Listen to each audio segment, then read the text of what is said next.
Kasaragod Kundamkuzhi government higher secondary സ്കൂളിൽ പ്രധാനാധ്യാപകന്റെ അടിയേറ്റ് വിദ്യാർത്ഥിയുടെ കർണപുടം തകർത്ത സംഭവത്തിൽ പോലീസ് കേസെടുത്തു. അധ്യാപകനെതിരെ ബേഡകം പോലീസാണ് കേസെടുത്തിരിക്കുന്നത്. സംഭവത്തിൽ ബാലാവകാശ കമ്മീഷൻ അടിയേറ്റ വിദ്യാർത്ഥിയുടെ വീട്ടിലെത്തി മൊഴി രേഖപ്പെടുത്തും. ഷഫീഖ് നസറുള്ള ചേരുന്നു. ഷഫീഖ്, പോലീസ് എന്ത് നടപടിയിലേക്ക് കടന്നു? കുണ്ടംകുഴി ഗവൺമെന്റ് ഹയർ സെക്കൻഡറി സ്കൂളിലെ പ്രധാനാധ്യാപകനെതിരെ ബേഡകം പോലീസാണ് കേസെടുത്തിരിക്കുന്നത്.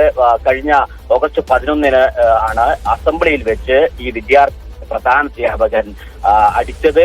അതിന് പിന്നാലെ ചെവിക്ക് വേദന അനുഭവപ്പെട്ടതിനെ തുടർന്ന് ആശുപത്രിയിലെത്തിയാണ് കർണപടം പൊട്ടിയ വിവരം മനസ്സിലാവുന്നത്. അതിനുശേഷം വലിയ പ്രതിഷേധങ്ങൾ സ്കൂളിനെതിരെ ഉണ്ടായിരുന്നു. അതിനെ തുടർന്ന് ബാലാവകാശ കമ്മീഷൻ സ്വമേധയാ കേസെടുത്തു. ബാലാവകാശ കമ്മീഷൻ ബേക്കൽ ഡിവൈഎസ്പിയോട് റിപ്പോർട്ട് സമർപ്പിക്കാൻ സൂചിപ്പിച്ചിട്ടുണ്ട്. അതിന്റെ അടിസ്ഥാനത്തിൽ ഇന്ന് ബേഡകം പോലീസ് പ്രധാനാധ്യാപകനെതിരെ കേസെടുത്തിരിക്കുന്നു.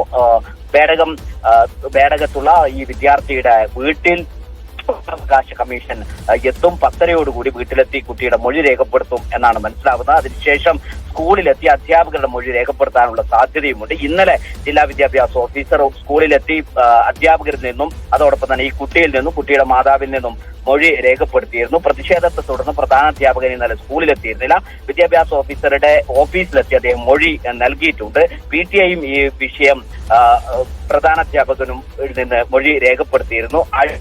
സ്ഥലം മാറിയതാണ് എന്നൊരു വിശദീകരണമാണ് PTIക്ക് പ്രധാനാധ്യാപകൻ നൽകിയിട്ടുള്ളത്. വലിയ പ്രതിഷേധം ഇന്നലെ യുവജന വിദ്യാർത്ഥി സംഘടനകളുടെ നേതൃത്വത്തിൽ സ്കൂളുകളിലേക്ക് പ്രതിഷേധ മാർച്ച് സംഘടിപ്പിച്ചു. ഇന്ന് സ്കൂളുകളിൽ പരീക്ഷകൾ നടക്കുന്നത് കൊണ്ട് ശക്തമായ പ്രക്ഷോഭ പരിപാടികൾ സ്കൂളിലേക്ക് നടത്തേണ്ടതില്ല എന്നാണ് വിദ്യാർത്ഥി സംഘടനകളും യുവജന സംഘടനകളും തീരുമാനിച്ചിരിക്കുന്നത്. എന്നാൽ ഇന്ന് സ്കൂളിൽ ബാലാവകാശ കമ്മീഷൻ എത്തി അധ്യാപകരിൽ നിന്ന് മൊഴി രേഖപ്പെടുത്തും എന്ന സൂചനയുണ്ട്. 10:30 കുട്ടിയുടെ വീട്ടിലെത്തി കുട്ടിയിൽ നിന്നും വിശദമായ മൊഴി രേഖപ്പെടുത്താനാണ് ബാലാവകാശ കമ്മീഷൻ തീരുമാനിച്ചത്. ശരി ഷഫീഖ്.